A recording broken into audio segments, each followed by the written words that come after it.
We're connecting today with Ray Graves, a member of the Saskatoon Antique Auto Club and also a co-chair of the vehicle that we're sitting in front of today that not many people know about here in Saskatoon with the manufacturing of this car. Wanted to welcome you, Ray, on behalf of all of our viewers today, and give us a little bit of insight into who Ray Graves is and how he came to be part of this fantastic project behind us. I was raised south of King George School, which is about a mile east of the old Intercontinental pork packers plant, as it was called in the early days. And the original plant on that site was built as a tractor assembly plant, and it only operated a few years and then closed down. In the early 1920s, a fellow by the name of Arsenault set up an automobile assembly plant in Winnipeg, because automobiles imported into Canada at that time attracted 22.5% import duty. But, and this is a big but, car parts and car sub-assemblies came into the country duty-free. So he set up an assembly plant in Winnipeg, made a deal with the Davis Automobile Company of Indiana to ship knockdown components for the automobile, and his intention was to assemble them in Winnipeg. He brought 6 kits of parts into Winnipeg and then got one car assembled. This car behind us was partially assembled and then ran out of money. He heard about this assembly plant in Saskatoon, came to Saskatoon, not only found the assembly plant but found some money somewhere, and brought up the 4 kits of parts and this car partially assembled. This car was finished in Saskatoon, so that's its connection with Saskatoon. The other 4 cars were assembled, and he brought in approximately 25 kits of parts beyond that into Saskatoon. The actual number of cars that were assembled is subject to some conjecture and folklore, but in 1927 there were 31 Derby cars registered in Saskatchewan. Now, whether they were all assembled here or not is the subject of some conjecture. You have to remember that Mr. Arsenault was a stock promoter. He had nothing to do with the automobile industry per se, and the company went out of business in 1927, and he then became a real estate agent. And he died in 1934 and is buried in Woodlawn Cemetery in Saskatoon. It's remarkable. So when we look back to that time frame, the early 20s, the roaring 20s, I guess, and you look at the advances being made in the automobile industry at that time. I think the Model A came in 1928. Right. So the technology of this car, the Derby, is it the Davis car or is it the Derby car? Well, it's the Davis car called a Derby in Canada. We don't know the significance of the Derby name other than it's got the same number of letters as Davis has. And this car was designed in the early 1920s. 1921-22, came out on the market in 1923 and was several steps ahead of the average 1923 automobile. The car was so successful that it sowed the seeds of its demise, because by 1925 other automobiles were coming out with advances that this one didn't have, and time just passed it by. And in 1928 the Davis Automobile Company went out of business in the United States as well. So no more parts and access to those sub-assemblies to make, and no one picked that up. No, after that time. You must remember that this car and many like it in those days were assembled automobiles. Basically, the only thing the automobile companies made were the bodies, and that was in many cases subbed out to other suppliers. But this car has a Continental engine, which was very common in those days, and is still a common engine in aircraft even yet today. Yep. And it had a stock transmission by someone and a differential by someone else. It's got Eaton brakes on it and a few well-known names. So in some cases, parts were available, but in other cases, It wasn't anything. there wasn't any, Okay. and this Derby automobile tag was actually made by Tom Schalowski at the Western Development Museum here in Saskatoon as a replacement item. So you had some working stock to work with in terms of photographs and an idea of what the Yes, car but not was very in? much. There's actual very little history about the company and about the car, other than things like this advertisement behind you. And all the history that we've got basically is newspaper press releases and things like that. There was quite an in-depth study done in the mid-1990s, and it has some good information, but once again, it's a compilation of the Sure. information that was published.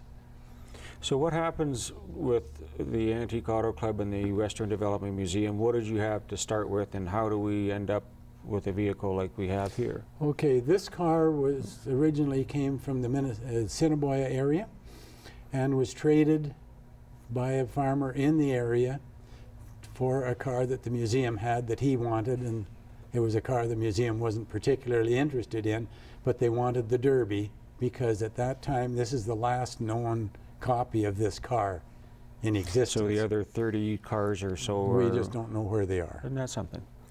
So the car was in storage at the Western Development Museum Curatorial Center for approximately 50 years.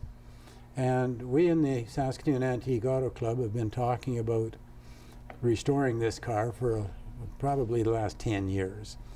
And the subject of where the car was going to be restored, who was going to oversee the restoration job, where the money was going to come from. And so eventually the enthusiasm in our club for the restoration job grew to the point where we were prepared to raise the money, and we were prepared to sign an agreement with the Western Development Museum whereby we would restore the car and then turn it back to the Western Development Museum as a restored automobile.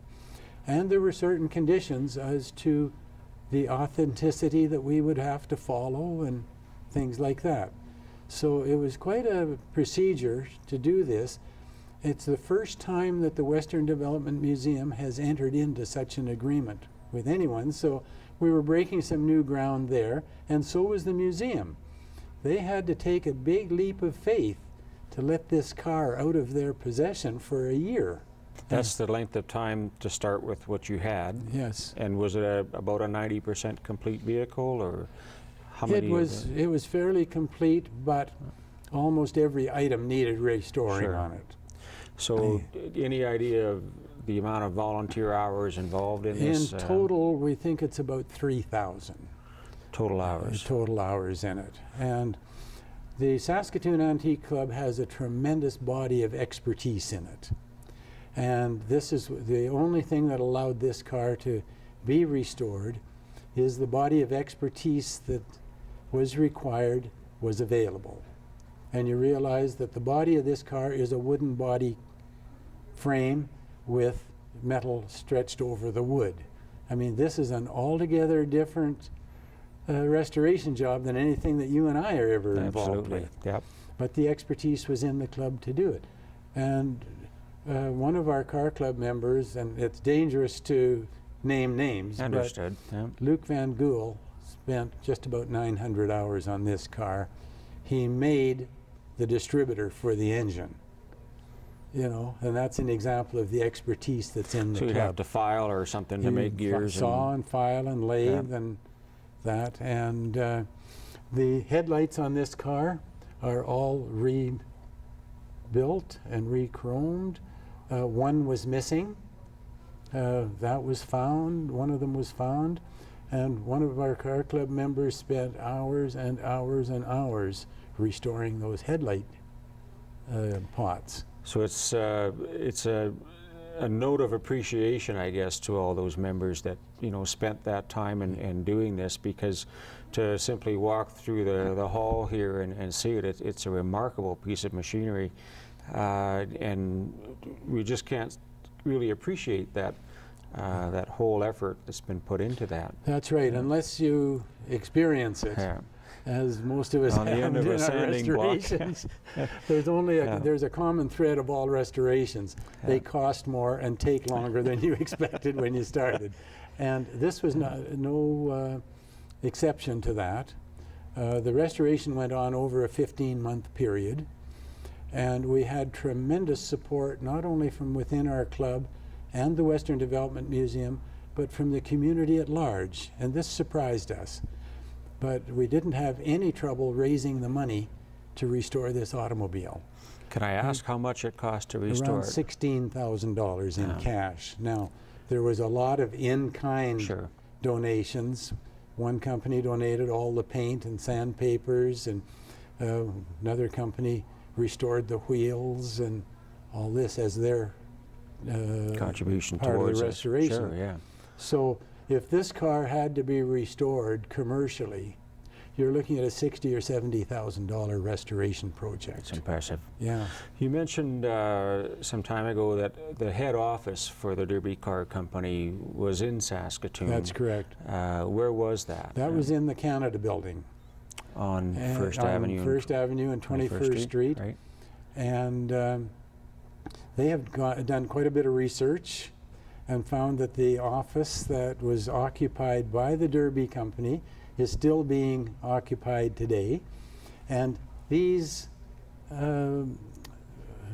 wall hangings here are now on display in that office. Oh, is that right? Yes. And so it's an example of the interest that this generated, because it's a total surprise to most people that automobiles had any part of Saskatoon's history at all.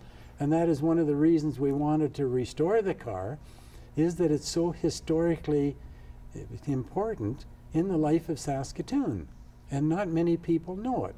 I was raised a mile east of where this car was assembled and didn't know anything about automobiles being involved in that building at all. And I've been playing around automobiles since I was 6 years old. But it was just a piece of Saskatoon's history that came to an end in 1927, and it's just as if history stopped at that point. Well, I really appreciate you and members of the Saskatoon Antique Auto Club spending all that time and giving everyone here an opportunity to view and appreciate what was ours and still is now in this museum. So thank you very much, and to you and all members of the club. You're welcome. Yeah, we'll be right back.